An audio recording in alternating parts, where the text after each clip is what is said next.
That was almost such a good one. I haven't even poured it. I was trying to make the most out of the sound because we all know how this part goes. Yeah, you can't hear a damn thing. So, Julie. Whatever. Yeah. You know how sometimes it's like there's just bad shit happening and it's like one thing after another. You know, you have a really rough, say, wartime experience and then you realize maybe there's a problem in your marriage. Yeah. And then you have to wake up at the fucking ass crack of dawn to go watch a modern dance routine. And then you forget to pick the one flower you see on this godforsaken hill. You forget to pick a forget-me-not. Because that is gross. what it was. And then your husband is like, sorry, I ain't got time for you. I've got to go hang out with this priest. And you're like, okay, well, I'll go pick that flower. And you go. Then you hear this weird buzzing sound. And for some reason, probably the same reason that makes you get constantly wasted while you're time traveling, you touch the rock. Then you go back in time. And then you're there and you have to wear this weird underwear. And no one understands what bras are. And you end up like wandering the countryside, moving wool through warm piss, and dealing with a bunch of rapists around every corner. Well, seriously, if I had a nickel. And even the nice ones, are still, they all kind of smell.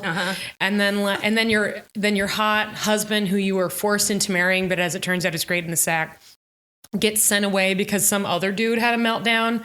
So then you're alone. You go see your only friend who's kind of a dick. And while you're there, this other bitch gets you arrested for witchcraft. And then you're almost burned at the stake and definitely whipped and everybody sees your tits. And then your husband comes to get you. But then it's like, now what do you say to him? Because this weird shit happens. You end up in the woods, probably getting poison ivy while you spill your guts to a dude who maybe only sort of understands half of what you're saying. And then you get to come really fast, but then you get abandoned on a hill. Don't speed over that though. Then you get abandoned on a hill and it basically told like, I don't know, stare, go. It's your choice. I'm going to go to this camp. And you're like, it's fine. And then eventually you're like, yeah, I'm going to stay. Then you have to ride on horseback for probably like 4 days. So you're chafing and you realize you've given up modern plumbing forever. And somehow you are still explaining about airplanes. And then you realize you've sunken into a Scottish pit of despair. You know how that happens? Yes. You know what happens then? What? And then along comes Jenny. Something in it.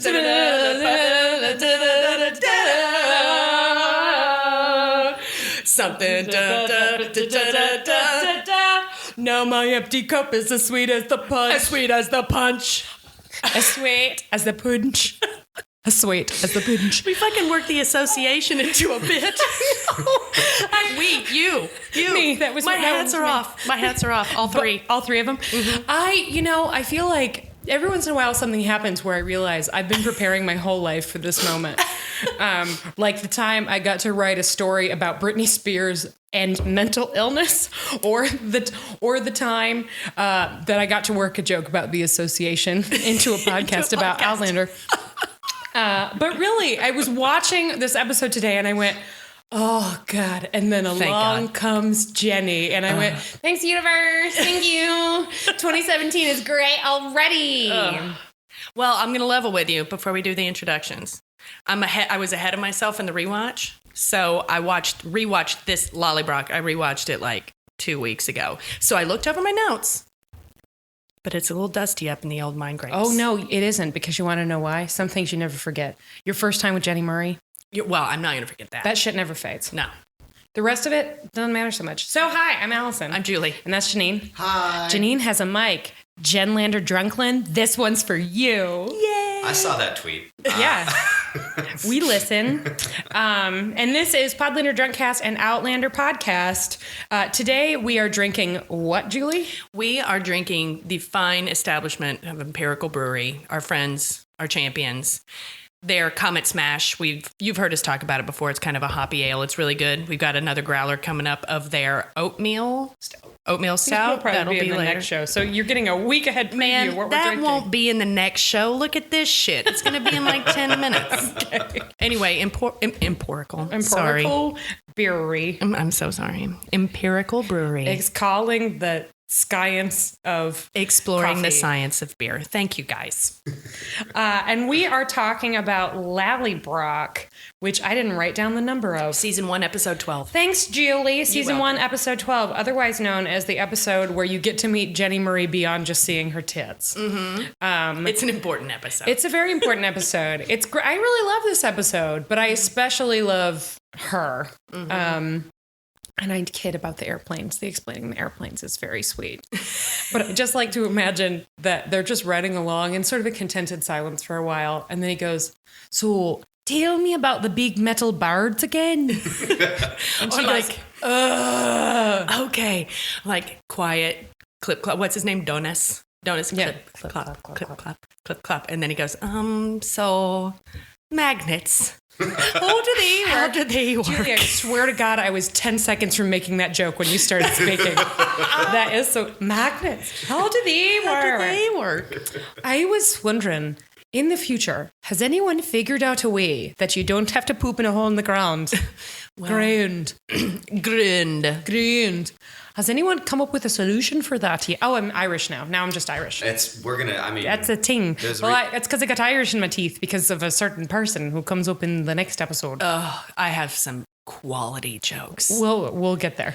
But this is the homecoming episode. This is an episode where we see that Jamie is maybe not great. We'll add it to the list. Not great at being the middle child whose big brother died. Oh no, he's not even the middle child. The baby. Brother.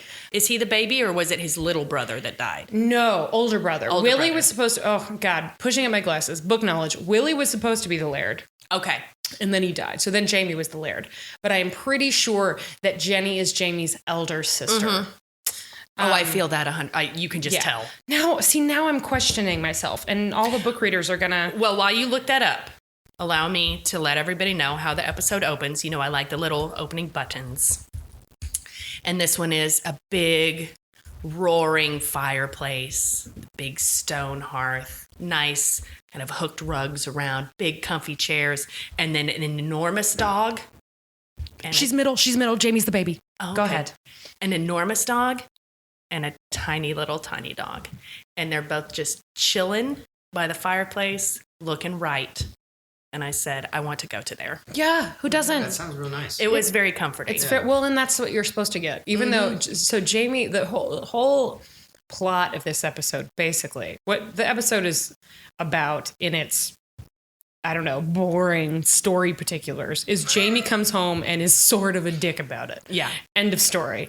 What it's really about is watching Jamie and Claire acclimate to a life where they're not constantly on the run from someone who wants to rape one or both of them. Watching both of them get used to living with Jamie's sister. Watching Jamie's sister get used to the idea that Jamie is married. Watching Jamie and his sister work out a bunch of really fucked up drama they need to walk out. And watching Ian Murray just be cool with all of it. Yeah. You know, we don't give enough love to Ian. We're gonna.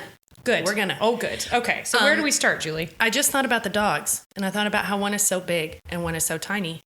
And it's kind of like Jamie and Jenny. Yeah. It's really cute. Yeah. Is one of them missing a leg by chance? No, I don't think so. That's I think a both missed dogs are opportunity. fully intact. Okay. That's a Well, missed I would opportunity. assume so. That was back in the day before they, whatever. Yeah, they've still got their balls. Yeah. So Scotland porn, lots of sweeping shots. That's my first note is literally Scotland porn. Yeah. My second note is airplanes. That's right. Claire explains the future stuff to Jamie, and then I just wrote airplanes. flying. That's all I wrote. I love flying. And then there's the how old are you chat, which weirdly, they've never had this chat before. That's very strange to me that they've never told each other how old they are. But fine, whatever, 27, I 22. think Claire, whether or not it's happened in the show, I think that Claire in the books knows how old Jamie is, but this is where Jamie finds out how old Claire is.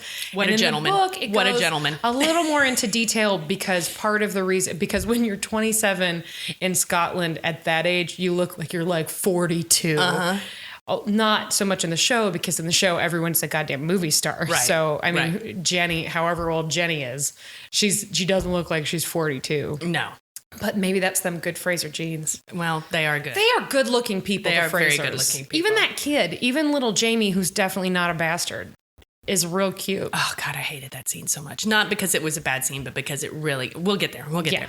All right. So, and then I wrote, Jamie's having a little PTSD about Beej at Lallybroch. So I guess it's a flashback where we get to see when the redcoats came, like from his perspective. It's a guilt flashback. Yeah. A guilt back. A flash guilt. A guiltling gun. It's not very good. It's not my best word. He's whipping it? I don't know. That'd be good. Yeah. He's devoing. And then, you know what? He is devoing. There we go. That's the winner. Yeah. But he gets a little flash of it before they had... And Claire's like, ooh, fun. Let's go to Lallybroch. And Jamie's like... Last time I was here, I saw my sister's tits and got the shit beat out of me. Great. Welcome home. Yeah. So... I have a bit of Outlander trivia real quick. You find out later in the episode that Broch Turok means the north-facing tower, so called because the door faces north because it's a round tower. My bit of trivia for you all is that Lallybroch means the lazy tower because it's got a little pizza in it. You can't see it so much in the show, but it's going like just a little. So what you're saying is that it's not fully erect. It is not fully erect. That surprises me. Well, you know. I mean, it's natural. It happens. Yes, it does. It happens to everyone. It does. Or it's not so much that it's not fully erect because it's got a slight list. We've all got a lean. Yeah, it's a lean. It dresses to the left. Yeah, it's not a perfect sundial. Yeah. And then my next note is, thank God, Jenny. Oh, God. So here she is, Laura Donnelly, for those of you who don't know. I'm sure we talked about her in season 2. I don't know if you guys know this, but I have a shitty memory, so I don't really remember what we talked about. We did. We talked about, because she's got that great baby monologue. Right. She is the reason for this season. I love her so much. I am going to tweet at her. What do I tweet at her? I don't know. We'll have to come up with it. Oh, you know what? I started typing throughout my notes. Hashtag sick burn Jenny. Maybe we can make that this week's call to action. All right. Hashtag sick burn Jenny. She does have several burns. Yeah. Oh, she got lots of them. She's got great burns. From moment one. Mm-hmm. Trollop. Mm-hmm. Right? But Jenny sees Jamie come up. First she says like, Jamie. And you think she's calling to Jamie, but instead she's calling to wee Jamie. And then she sees Jamie. And then so instead of Jamie, it's Jamie. Yeah. So she says, Jamie. And then she runs up to Jamie. Not that Jamie, the other Jamie. And then she hugs Jamie. And he's all like, duh, duh, duh. And then she says, come over here and meet your uncle. Right? And this is where it gets rough because Jamie, like a couple of things, like a straight white man, like a younger brother, like a dude that just totally doesn't get, like a person who's being really self-centered, like a weak seaman. Mm-hmm. He does not understand that maybe the fact that Jenny may or may not have been sexually assaulted is not about him. Yeah.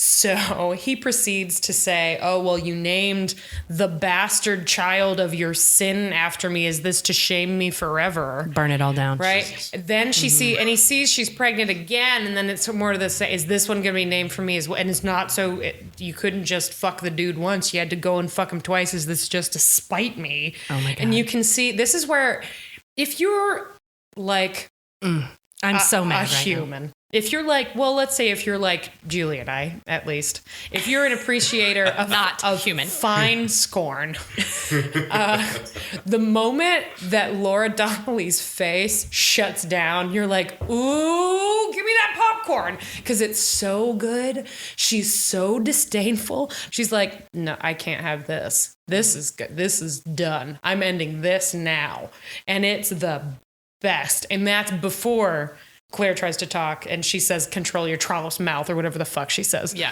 Basically, she goes, trollop, trollop, trollop, trollop, trollop. And without even looking at her, it's world-class shade. Mm-hmm. And if I had a PhD in something, it would be shade appreciation. So I can tell you that with definitiveness. I don't know. We also get her saying, when he tries to like storm away after she tries to tell him what the fuck actually happened, she says, "Don't make me grab you by the bollocks and make you stand still and listen to me," like she apparently used to do when they were children.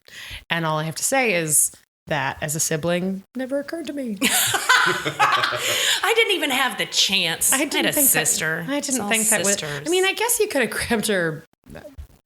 Like, I don't know. Yeah, but then she could just go straight. God, she could go straight to the balls though every time, and he knows that. Zoinks. Obviously, she's not afraid. Is that why the word zoinks was invented? I bet it was. Zoinks. Mm-hmm. Now I know what to do when Janine won't listen. That never happens. And also, I will never grab you by the balls. I would never. That's sexual assault. Yes, that is sexual assault. That's sexual. All right, so Jenny actually is sexually assaulting Jamie. She'd be great on Twitter. And then is this when Ian comes out? You always knew how to make an entrance. And he is happier to see Jamie than Jenny was, weirdly? Or like, well, Jenny was very happy to see Jamie, and then he put his foot in it and then he shat on her head. But then Ian comes out, and it's like, brother, like that kind of shit. And it's like, come on. Well, because he's like, well, then who is the child of, like, who is the father of these two little slut babies you have? Right. Who fathered these damned bastards? Like, who, the alien things. Who did this? That. And Ian's like, that would be me. He's like, oh, I fucked up. Oh, shit, I fucked up. I really fucked up. And he goes, Jenny, and she says, a damned fool and not a day wiser in 4 years. And it's so Hashtag good. sick burn Jenny. That is where I wrote hashtag sick burn Jenny. And at some point, Ian tries to introduce himself to Claire because Jamie and Jenny are too busy, like, sniping at each other. And she says, and this would be, and Claire goes, the trollop, and gives Jenny just a little side eye. It's so good. It's great. I mean, all the fucking Lallybroch shit is fine. It's a good episode. I would watch it, all of it, whatever. Layered politics, fine. I'll watch it. More about taxes, great. Let's fine. More about at rents. least nobody brought a fine fat pig. Yeah, thank God. No fatties. But I would just watch Claire and Jenny like side eye each other and stare each other down for many hours. If somebody wants to create a supercut and put it on infinite loop on YouTube, that seems like the perfect gif. Just do it. Side eye. Somebody, it's you guys the are good at that shit. The trollop, so otherwise known as Claire Fraser, and you could see Jenny go like, ugh. It's the best. There's I don't know if they go straight into it, but it's where Jenny tells them they what go happened. inside, and there's this moment where Ian is like, this poor woman has no idea what she's gotten into. This is about to be a Fraser fight. It might last 20 years, and who knows who will come out alive. Claire, do you drink whiskey? And she the lie of her life, says, I've been known to have a glass or two. And I was like, Claire, Jesus together. Christ, you liar. You're already drunk, aren't you? Yes. What's in that bottle? Oh, it's water. No, it's fucking not, Claire. It's not. You're a drunk. You're drunk. So, Jesus, Claire. Jenny tells the whole story of what happened to her with Blackjack, and it goes into this flashback sequence, which is all in black and white except for the red coats. It's totally Schindler's List. Except for those coats. It's very Schindler's List. And we get to see some bullshit. Blackjack doing his job of being the worst human that has ever graced the face of the planet. And there's a lot of beating up, and he drags her upstairs. And this is after, and she says, I'll tell you once and never again. Mm-hmm. Oh, and yeah. then, She's like, one time only, no questions. Yeah, so here's what happened. You said you want to know, so I'll tell you, but only once. So she says after he passed out, he dragged her upstairs. She was trying to think what to do. You can see her being a badass because she's in there trying to figure out what she can hit him over the head with, and she finds something. But there's a thing. moment. There's the moment where he has her up against the wall, and I wrote this because it was so weird. He sniffs her forehead, and then puts his bloody finger in her mouth. You know what? I spent the whole episode trying to remember what that happens in where it's so disturbing. And I think it's in Buried Child. I think it's the end of Act 2 of... Sorry. Just pushing up my glasses, theater nerd thing. I have never read Buried Child. I'm pretty sure at the end of Buried Child, he puts... I know that there's a child that's buried. His fingers in her mouth. Anyway, it's very upsetting, but sniffs her It looks like he's going to kiss it. It looks like he's going to kiss it, but then he just leans in and goes... Like, is he like trying to smell her fear, or like, I don't know. It's See what really kind of shampoo weird. she used? I mean, well, because Jenny has such pretty hair, and his hair always looks so limp. Maybe he's just trying to figure out. He's trying to figure out how to get that volume, a healthier mane. Yeah, add some more shine, just a little more volume, just a little bounce. Right? I don't know. He needs a little suave in his life. Is that herbal essences? No. Because he didn't go, yes. No, yes. it's Memories. It's for those commercials. Pantene. That's what it is. I can never find it at the store. JK, Pantene is everywhere. Is that Head and Shoulders? Your hair looks remarkably flake-free. For being 16th century Scotland. Here, think about it, and I'll help you think while I put my finger in your mouth. But then she she tries to hit him, yeah. And then it's a great fight scene. And by great, I mean upsetting. But it's a really solid fight scene. But her solution, the only thing she can think to do once he's gotten out his junk. Is this our first dick? I actually have the note penis exclamation point. Yeah, I think this might be the first actual dick in the show. We have seen dicks to come. Actual there are dick. dicks to come. But this is the first dick. It's not it's horrible because it's obviously a really distressing scene. But you know what? More dicks on television, please. Yes, please. Can we make up for all the boobs? Can we just see some more dicks every once in a while? Yeah. Come on. But I mean, this dick is upsetting Dick. It's upsetting Dick. And flaccid. Yeah. He's like obviously trying to make it ready. Which is what she says. Yeah. Like, she says, I didn't know what he was doing because I had no idea. I didn't know from dicks before. Yeah, I didn't know Dick. Right? I didn't know Dick. Obviously, 9 months pregnant. I do now. Yeah, but I do now. And now I know that he was trying to make himself ready. And she turns around and just starts laughing at him. And Laura Donnelly is so good in this scene because you can see at first she really thinks it's funny. Then she can see that it bothers him. So she just forces herself to keep laughing. Even though she's terrified. She's done laughing naturally, you know? And he hits her and she keeps laughing and he hits her and she keeps laughing. And he eventually hits her so hard that her head hits the bedpost and she passes out. She's knocked out. And then when she wakes up, he's gone. Like verbal. He's gone. Which kind of surprised me, I have to say. Non-book reader here. It just feels like maybe Blackjack would kill more people than he actually does. Well, I think that what he takes pleasure in is the power, debasement, right? yeah. Is the sadism. So it makes sense to me that he would take no pleasure from either fucking an unconscious body or killing an unconscious body, or really killing a body most of the time.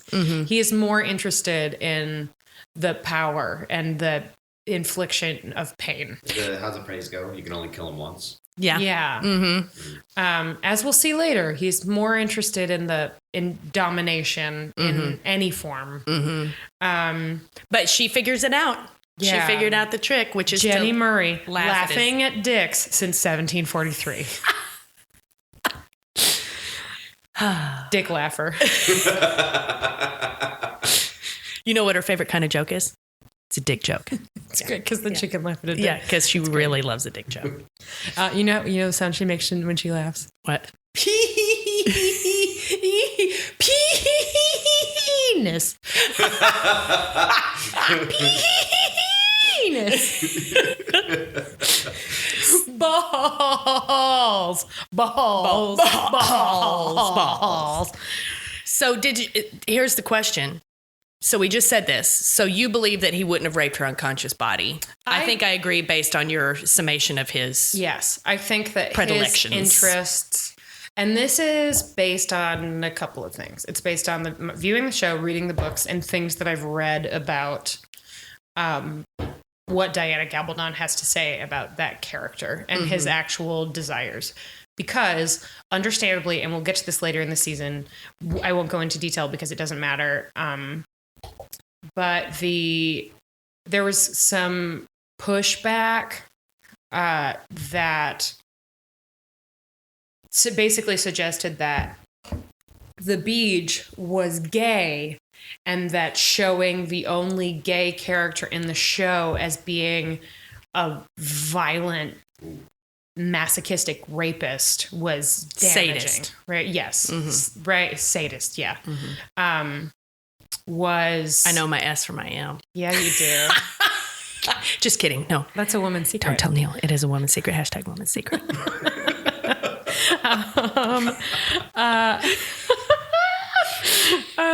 Anyway, that making him so awful and the only gay character that we know of was offensive. My take on it, based on the books, the show, and things that Diana Gabaldon has said, and we'll talk about this more when we get to Wentworth, obviously, although it comes up in this episode too, is that he's not. That he's like maybe bisexual, but I don't actually think that matters. I think the only thing that he finds arousing is the domination of another person.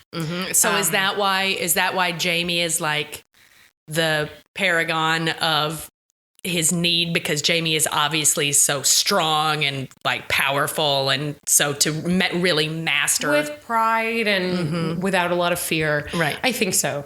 There are questions later, some of which come up in season 2, that maybe he is actually gay, but if he is gay, I think that is a separate thing. And so biology would agree that that is a separate thing from his predilection for torture and domination and cruelty and rape. I will say that later we meet another gay character who is basically the anti-Blackjack Randall. I cannot wait. Wonderful. Cannot. So I guess that's a spoiler, but none of you will know until it happens. So just know there's like a really wonderful gay character coming up. So I don't think that he's necessarily gay. And if he is, I don't think it actually matters. Yeah. Because I think what actually drives him is domination. So no, I do not think, regardless of the unconscious body's gender, that Blackjack would have any interest in raping going that for body that, or killing that body. Yeah. And I think that's also why, I don't remember if this happens in the show, but it definitely happens in the books when the Beach goes to rape Claire at the end of the first half of the season. I think maybe it is just in the book. She says something about how she notices that he couldn't get it up. And I think that's the same, because she's refusing to be dominated, right? Like she doesn't care. Like certainly cares about Jamie and cares about her life, but just like isn't showing him any fear. And so he's not aroused. Anyway, sorry, sidetrack. So we go back to the room. Jamie, everybody in the room is obviously shaken and sad. And then they start talking about the realities of Jamie being back at Lallybroch. And it seemed to me that Jamie was really acting weird whenever Claire would speak. It was kind of like, shut up. I'm doing my layered business here.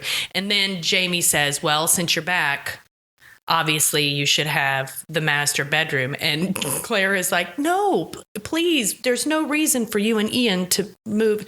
And then Jamie is like, well, I am the laird. And it's like, dude.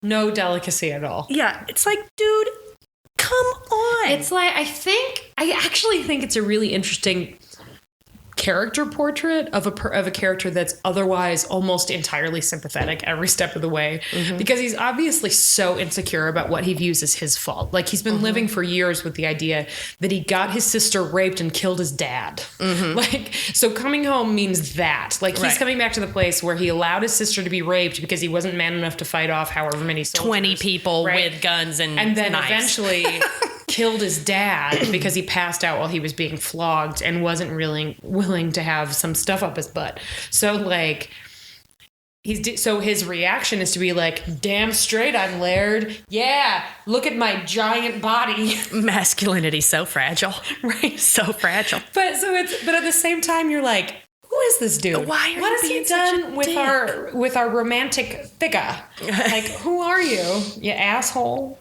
And then you get, I can't remember what Jenny says to Claire, but it's very clear that she does not like English people. Oh, it's this. I wrote, because it's another sick burn. They're talking about how it is that Jamie's there. And he says, I'm waiting on a pardon from the Duke of Sandringham. And it's not here yet, but it's coming. And he gets up to get something for the table. And Jenny's looking right at Claire. And she says, I never thought you'd be so trusting of the English. Sick burn, Tony. Burn. Then we get to another flogging flashback. And I got to tell you, I am all flogged out. Yeah, I'm over it. No more. I'm not sure. I think over it is the wrong term for me. I just can't take it anymore. It's still very affecting. I was so Tom watched part of this episode with me. He hasn't really seen any of it. And the first time that the cat o' nine tails hit his back and blood like gushed out, he went, oh! Yeah. It's like, see, this is effective. It's just, and maybe it's because we're rewatching. Yes, I know, because when we saw the reliving of the whole thing when he had her in Garrison Commander, I was like, oh God, this moment the scene started, I was just like, I don't know if I can do it. No. And then watching it again, I was like, oh God, which then leads me to what's coming up in the future. And I literally do not know how I'm going to be able to watch Wentworth Prison again. Like I know I have to for the listeners. But you guys, I'm making sacrifices, okay? Julie, maybe we'll need to watch that one together and get kind of tagged first. Oh, God, it's so horrible. But so you're right. We've gotten to the point now where we've seen a lot of this in the show. Yeah. And it, while still effective, I just don't have the bandwidth. I hate that phrase. I just don't have the bandwidth to deal with it anymore. Yeah, it was rough. But we do there's a scene in there that we haven't seen, but a couple, right? So we see him meet his dad, Brian Dew, which, by the way, means Black Brian. Wow. Eventually, you will hear people call Jamie Mac Dew, which means Jamie, son of Black Brian. See, guys, I have a lot of useless information stored in my brain. A deep Scottish dive. So Brian Dew shows up to, I don't know, like witness the whipping of his son, or basically because he knows that now Jamie's been accused of something else, something he didn't do, but that he's going to be sentenced. And so he's there and says, like, whatever it is that happens, no, I'm with you. You're a great bro, lad, son, whatever the fuck. He's there to be supportive. It's a very manly and beautiful father-son scene. And he kisses him on the cheek. It's very sweet. And then Jamie gets hustled off to the Beach's office, where there's just some top-notch jacking. Dude. And there's another thing that separates Frank and the Beach that I noticed, which is that somehow the Beach has this like dead-eyed snake stare that Frank doesn't have. Weirdly, too, and I've mentioned this before, when he plays the Beach, his eyes do look closer together. Yeah. That might be makeup, and if it is, you guys are incredible. Maybe, so they put, oh God, I'm not representing myself well. Luckily I'm not single, nor would I ever think, you know how I could get really fucked? Like doing a podcast about Outlander. But I'm really showing my nerd side today. So in the Harry Potter movies, they had Alan Rickman wear black contacts to make his brown eyes look darker and kind of snake-like, and to remove some of that, some of that sweet Colonel Brandon warmth. Hair, right? like covered them so that, and I wonder if maybe he's wearing contacts because he just like his eyes have this. They're like shark eyes, like doll's eyes. I worked in a Captain Queeg reference, you guys. It's my favorite day. That's great. Great. We're like batting 1,000 today. Feeling pretty good. It's great. So it's what does he say to him? He basically says like, I think we got off on the wrong foot, but here, let me give you an option. So I don't have to whip you raw again. So like whips on whips, right? Like this is like however the many second times, time or third time. Regardless, he's going to be bringing down that cat o' nine tails on a raw flesh, wounded, already fucked up. Yeah, back. Like not healed back. And he says like, well, you could get out of this if you give me your body, make free the use of your body, which is just the grossest doublespeak that has ever been spoken. It's so awful. And I think we do a lot of Jamie Fraser love, and we talk a lot about how hot Sam Heughan is. We occasionally talk about when he's not the best actor on the show, but I think he does not get enough love for how good he is in these scenes where he has to talk about what happened to him, because his delivery is so matter of fact and casual, but you can see it in his eyes that it's just torture.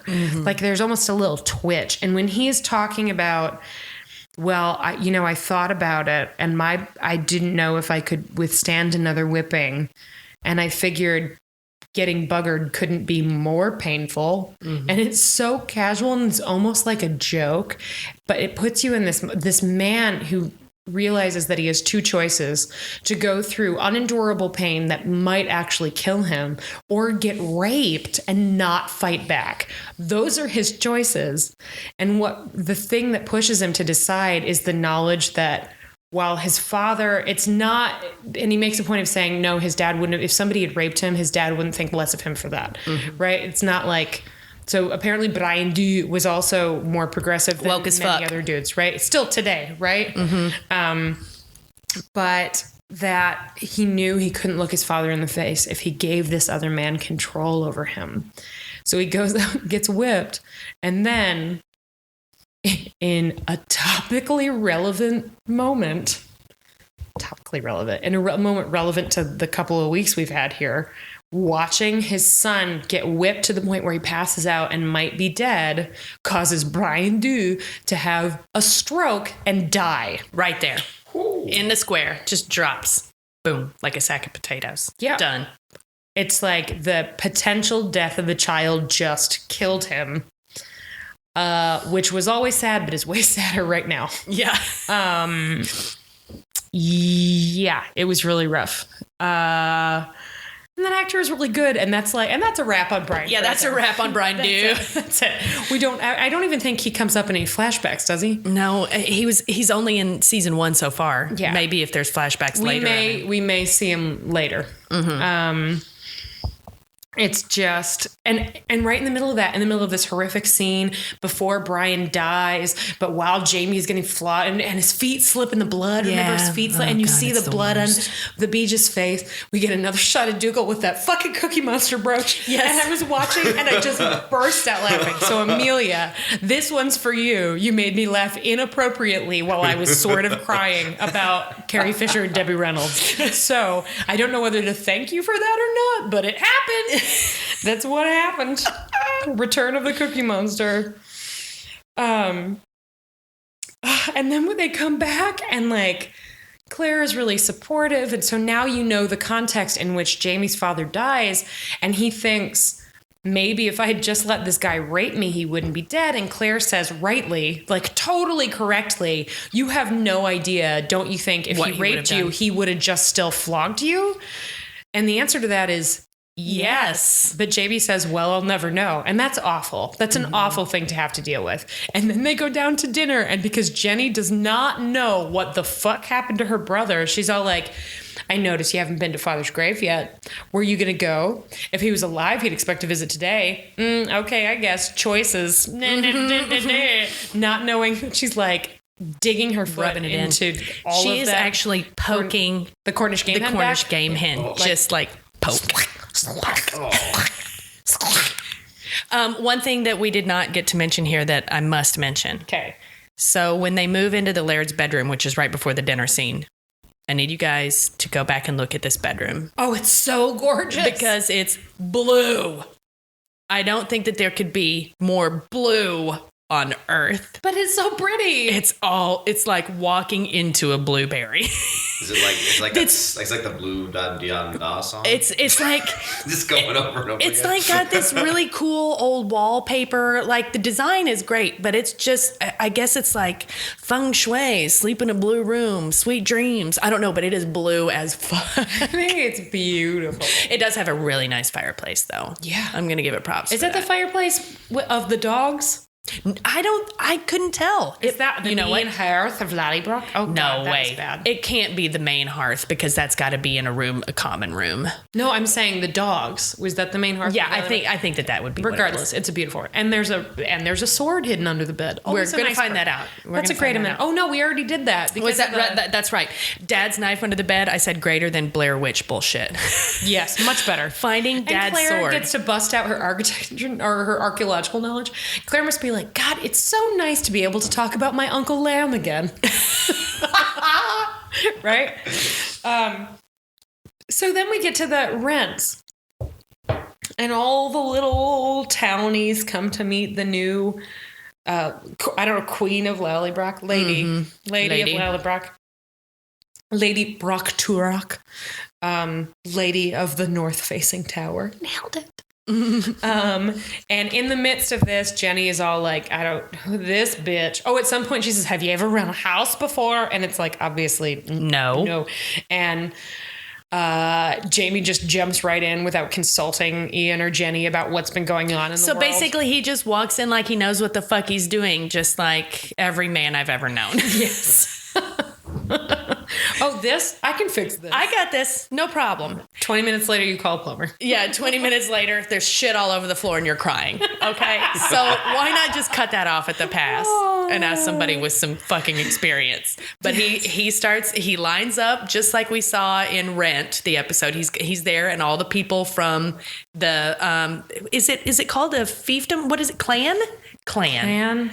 I don't know, the spot, the joint, palazzo. All the people from the palazzo are coming from Camp Jamie. Yeah, to give them money to give him their rent stuff. At some point, they give him a bottle of wine. And yeah, so one guy comes in, poor as fuck. We've seen this before. Not happening. Jamie gives him the old up and down, and is like, "Keep your money." And then it goes to Ian, and you see Ian go, "Ugh," like, "Oh God."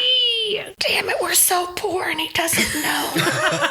It's like that. And because he didn't ask a bitch.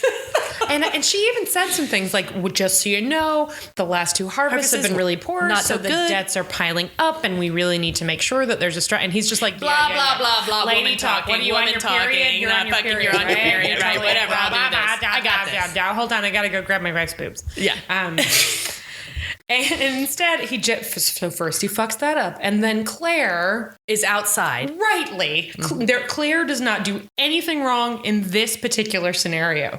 Sees a guy beating the shit out of a tiny child and is like, okay, here goes. Hi, have we met? I'm the fucking lady of the land. What's your name, friend? Why don't I babysit your kid for you so you can go hang out with your friends? Because there's plenty of bannocks. So maybe you don't have to beat him for eating one. No? Yeah? No? Don't you want to go get drunk with your friends? He's like, yeah, as long as you don't talk to him about that English shit and like brush your brows off to sit at some table and be an asshole.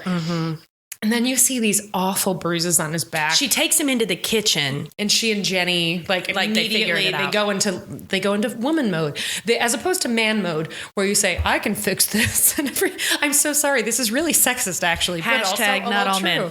Hashtag not all men. But where somebody's like, "Doop doop doop, I can fix everything." Claire and Jenny are like, "Oh, let me just appeal. Don't you want to be drunk right now? Okay, bye. All right, kid, let's get you fed. Let's take care of these bruises. In there. Let's clean you up. Oh, what is wrong with your back? And nobody was paying attention. Bye. Your dad is really beating the shit out of you. Yeah. Like he's got these horrible bruises all over his back. This kid is maybe 6 years old. Maybe. He's tiny. And Rabbi McNabb. Rabbi McNabb will be back. So they take the kid away. And then Claire mentions it to Jamie later. She says something about Mr. McNabb. Well, she mentions it to him right when it happens. And he's like, I gotta go. Yeah. Gotta look at the plumbing some more. Right. But he did have a moment where he was like, ew. Like he did not like McNabb. But then immediately stops paying attention. Because he's got to go take care of his plumbing problem. Well, and because now there's 3 turds on the floor and he still hasn't fixed it. And sometimes when a voice is in a certain register, it just sounds like take it to his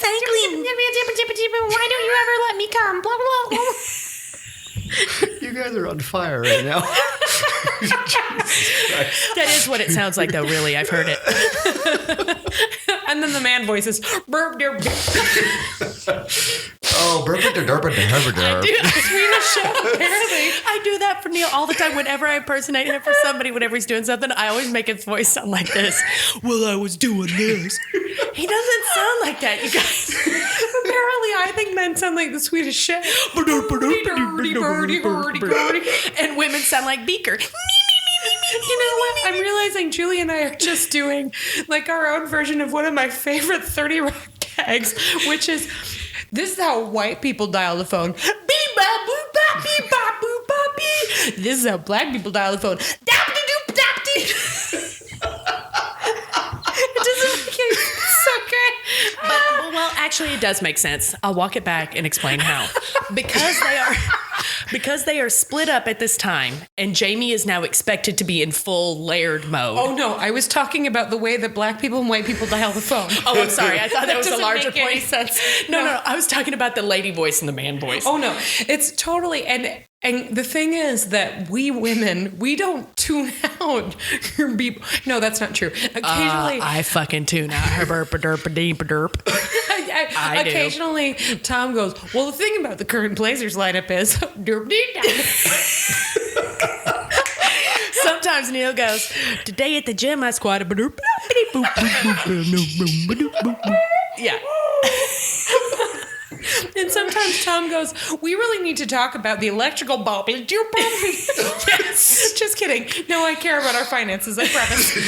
Okay, you guys, This is too good. We've fallen into a joke hole. It's really comfortable here.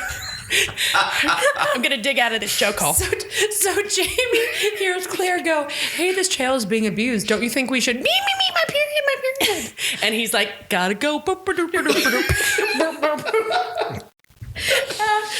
they end up in bed and they have another conversation. But no, Jamie comes stumbling into that motherfucking bedroom Wasted. in a way that I am all too familiar with. And I'm looking inward here. This is about me. Is this question though? Before we go into, because I've got some stories. Is this the first, perhaps only time that we see Jamie hammered? He's gone. Because Sam Huon has a pretty good drunk stumble. Yeah, that's he's a hard really thing good to do for actors. Yeah, but he's hammered, and he tries to get all kind of pushy with her in bed, and then she just looks at him and she's like, "You're drunk," and then he just kind of passes out. Which I'm just saying. I will not share all of the details of this particular anecdote, but I would like to share the closest experience to this moment that I have in my life as Julie's. Oh no! I don't know. Is it the bathroom door? Helpmate? Yes. I think we told the story before. It bears repeating. Oh my God. It's Julie's a helpmate. But on a particular, and it was not her fault, I want to state categorically, because Julie and I can throw him back. We named a whole podcast about it.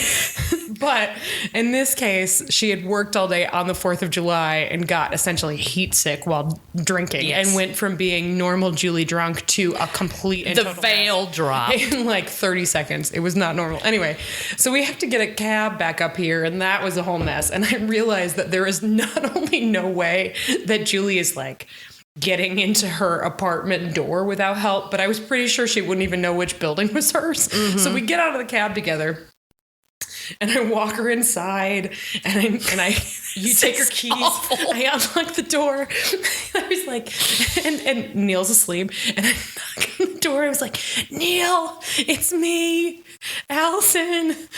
If you're naked, I'm here, but I really need your help, so maybe put pants on. And while Allison's doing that, I am straight up walking directly into the closet door next to my bathroom. No. Oh, Julie, no. So first we try to get her to drink water, and she drinks it, and she spits it in the Don't tell me what to do. We try to get her to eat some bread. Don't tell me what to do. Bite, spits it out. And then we were like, Julie, maybe you should go to the bathroom. She goes, okay. She marches out right into that door, Erin. And instead of walking into her open bathroom door, she marches directly into her closed closet door. Head on the door. I bounced backwards, stumbled back and went, oh, wrong door. And then toddled into the motherfucking bathroom. So fast forward to the next morning. Wrong door. I had, by the way, as in my PhD in side-eye and shade appreciation thing my husband has ever done. This is the closest that Neil Starbird has ever come to being a contestant on RuPaul's Drag Race. That's how shady this is. I woke up the next morning, and I did have to go to work. And I turned over, and next to me on my pillow was a piece of wheat bread with one bite taken out of it. The bite being the one she spat out. Yeah. Don't tell me what to do. So that's the kind of drunk that Jamie is. Oh, man. And remember how complicated it is for these dudes to get in and out of their clothes? Yeah. Yeah, it's funny. He was just like, he passed out. So the next morning, Jamie wakes up with a feeling that we all know all too well. He's so hungover, it reminded me of our recording of season 1, episode 1 and 2. It was like that. Yeah. It was real. Like, that's not even funny. I think about it and I want to throw up. He is so hungover that he can barely look at life. Like, he's just like, nah. Nah. In that state, anyone speaks to you, male, female, dog, cat, and you hear, me, my period, and then you just shoot yourself in the face. So the point is that he can't even eat a bannock. He can't even eat a fucking biscuit, you guys. He's so hungover, he's disgusted. But then Jenny comes in with her me, saying that the mill is not working because the bannock is a piece of shit. He's like, why is it like this? Oh, the cook is like, the cook is like, well, we haven't got any flour because the mill's broken. But did we skip the part where he ends up going and beating up Rabbi McNabb's father? I think that comes later. Well, because once she goes to the mill, then it's an express to make. No. It comes later. I got it. So Jamie needs, I have this note. Jamie needs something to do. I'll fix that. Derp. I'm going to go fix that Literally, meal. I didn't even think about that. Jamie does attempt to fix the plumbing. Does he really? Yes. Oh, man. But it is very fraught. So he goes down to the mill and he realizes that the mill wheel is stuck. That there's something trapping it under the water, right? So in a nice little beefcake moment, he strips down, jumps under the water to go Leaves his shirt on. That's actually important. That's right. Leaves his shirt on. But you can see his little butt. But you see butts. So like he takes his kilt off. He doesn't want the wool to be in the water. Sure. He jumps in, swimming around down there. And then at that moment, Claire's already there. Jenny comes running up. Because redcoats are there. Yeah. Jenny is like, what is the stupid fool doing? And Claire's like, you didn't need to come down here. She's like, yes, I did. Because the British are coming. Are here. Snaps. So, like, Jenny puffs out her skirts to, like, hide his kilt, like, puff, and they sit down like they're just braiding grass and being... Again, women immediately solving the problem. Me, my period, me. And Jenny says, whatever you do, don't talk. We don't want them to know your English. And Jenny immediately goes into like, hello, sir, were you here for the mill? Because it's not working. I'm such a nice Scottish lass. Blah, blah, blah, Bennick's my period, blah, blah. and then one of the old British dudes is like, well... I'm an engineer. I'm a water engineer. Like, he's like, he has the exact right knowledge of how to fix things. Yeah.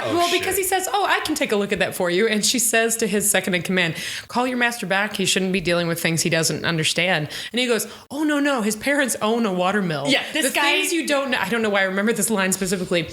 The things he doesn't know about water wheels could fit into a shoe. Mm-hmm. It's very specific. So it's like if you were having a basketball problem and all of a sudden LeBron James showed up. Like it's like that. Yeah. So what would a basketball problem be though? Space Jam. Yeah. Well, no. Missing free throws. A basketball problem is when all of a sudden your entire social calendar is dominated by the things that your significant other wants to watch on television. Basketball problems. Beep, I'm on my period. I hate basketball. So this guy starts taking off his stuff. This redcoat starts taking off his stuff to get in the water, and then all of a sudden, and you can see Claire and Jenny are both freaking the fuck out. Because they know he's under the water. He's been under there this whole time. Yeah. So holding his breath. So all of a sudden, the wheel starts turning. The wheel in the sky starts turning. And the guy's like, oh, well, I guess all it took was just a laser look from my incredibly proficient mill eye. And then boom. you see, as the wheel turns, a shirt. And he goes, oh, well, I wonder what a perfectly good shirt was doing down there. First, that person has never been to any sort of public beach. And has never read a romance novel. Right. Second, he just takes it. He's just like, oh, perfectly good shirt. And just throws it at one of the people in his command. And off they go. Bye. Bye. But this whole time, Jamie's been underwater. And then he pops up like further down the stream and naked. And this is where it's Beefcake. Well, it's Beefcake for a second, but then he's got the fucking Jesus handles out, or devil horns, whatever you call them. I call them Jesus handles because you got to hold on. But this is the first, you see the Beefcake shot, but then he sees Jenny is there, and then he has to turn around and he because says, it's his sister. Jenny, would you turn around before my cock snaps off? Because it's so cold. And then Jenny sees his back for the first time. She had no idea. And she doesn't know any of the look on that. her face. Laura Donnelly. You're number one in my book. Yes. She goes through like 5 stages of grief, like in 2 seconds. You can see it. And she realizes she just runs. She realizes that she didn't have any understanding of all the things that he had gone through and has been kind of mean to him. She just like runs away. And Claire's like, I don't understand Fraser's shit. And then Ian and Claire have a scene. I love that scene. They're talking about what it's like to be with the Frasers. Yes. Yeah. And about how there's this picture of a painting of Jenny holding a bird that she coaxed to eat out of her hand. And Ian says something like, I bet you didn't realize that there was a gentler side to her. And Claire goes, oh, no. Well, yes, maybe. You're right. Yeah, okay, I thought she's a stone cold bitch, but okay. And then they have a conversation about basically what it's like to be a part of this family who are so stubborn and driven. And like, I think he says their heads are as hard as their hearts are soft or something like that, right? Like basically they're big, loving people who are incredibly pig-headed sometimes. And we also find out that Ian lost his leg while he was a soldier in France, which is where he knows Jamie from. They fought with each other. Well, they grew up together. They grew up together, but and then they went fighting together. Right. And then he lost his leg.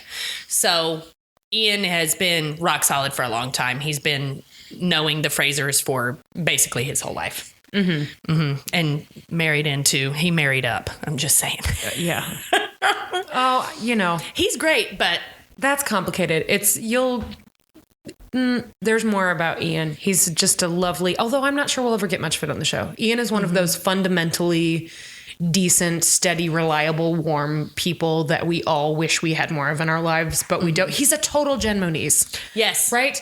It's like, he's one of those people that it's just, I swear to God, I'm not kissing Jen's ass.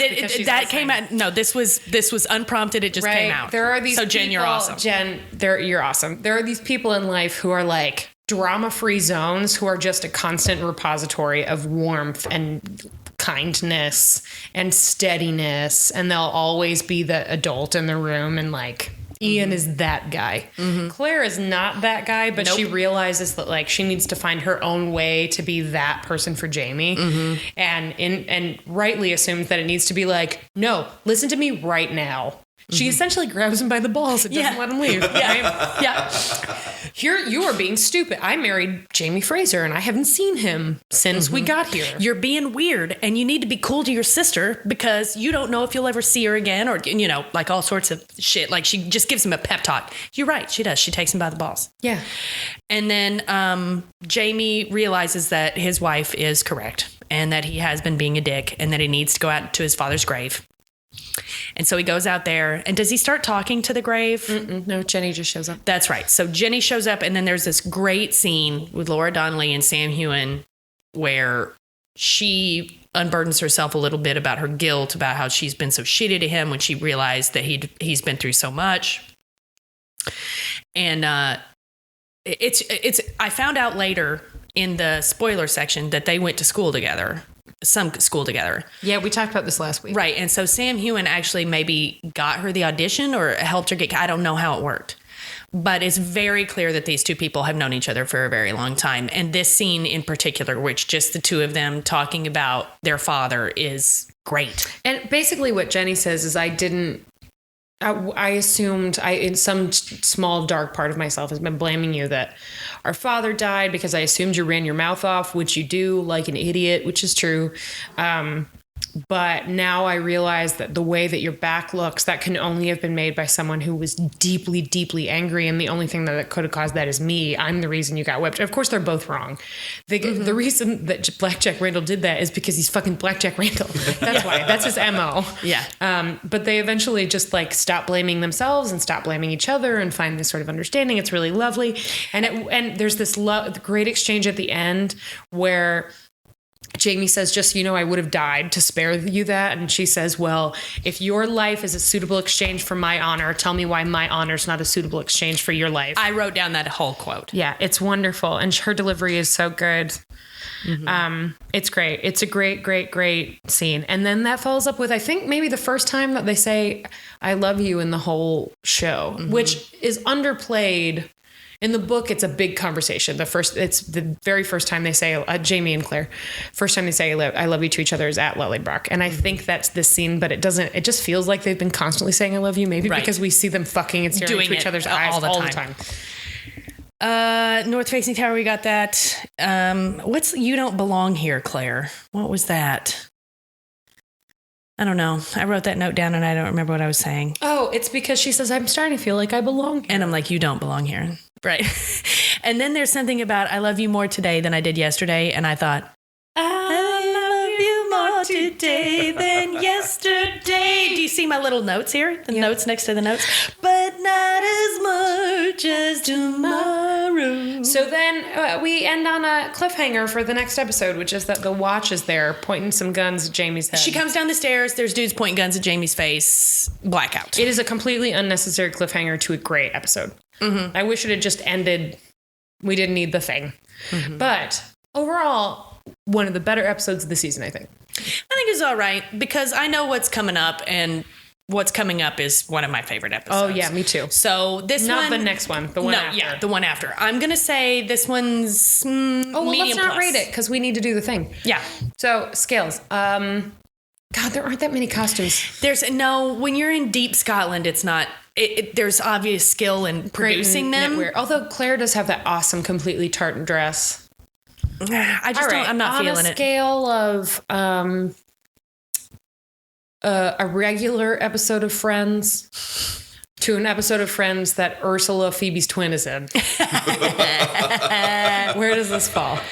As an episode? No, costume-wise. Costume-wise. Oh, God. Well, the Ursula would obviously be harder because you have to do 2 Lisa Kudrow's. Well, and also Ursula is the jam. Yeah. I'm going to give it an episode of All in the Family. Solid. Okay. Time appropriate. Everything's right. There's nothing displaced. Bone Matrix from... Nothing. It contains tons of whipping to it contains tons of whipping. Nothing. But none of it is sexy. Where does it fall? And also like pushy drunk spouse reminding me of the worst aspects of myself. It's out. Yeah. No, it's sexy. It's not a sexy episode. No. All right. Although bonus points for all the dick laughing. Yes, bonus points for dick laughing, but not sexy. Yeah, because even the peen, it's not sexy. Peen. No. Peen. Wiener. All right. Last, on a scale of how often you can get up to get a drink. This one, if Jenny Murray's on screen, never. If she is not there, meh. Okay, I think that's fair. So like what would be a good... It would be like not an episode of Ken Burns Baseball. No. But maybe an episode of Ken Burns The Roosevelts. Because anytime Eleanor is on, you don't want to leave. But this, I think it's got to be actor driven, right? So like the parts of Speed that don't feature either Sandra Bullock or Dennis Hopper. Sure. Okay. That are just like straight Keanu. Speed is my go-to references are Ken Burns Baseball and Speed. So this is like straight Keanu Speed? Yeah. Okay. Yeah. Agreed. Okay. And that is pretty much it on this one. We need to thank all of our Patreon patrons, in particular, Beth Flock, Amanda Newton, Jen Lander, Drunklin.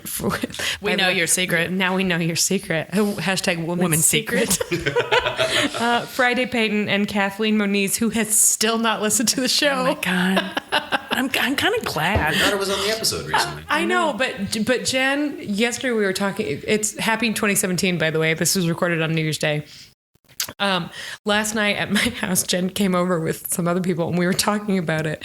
And she said that she thinks it's like her mom defaulted back to when you find out that your kid's friend is raising money for their marching band. Yeah. Yeah. So she's helping us raise money to get to the regional semifinals.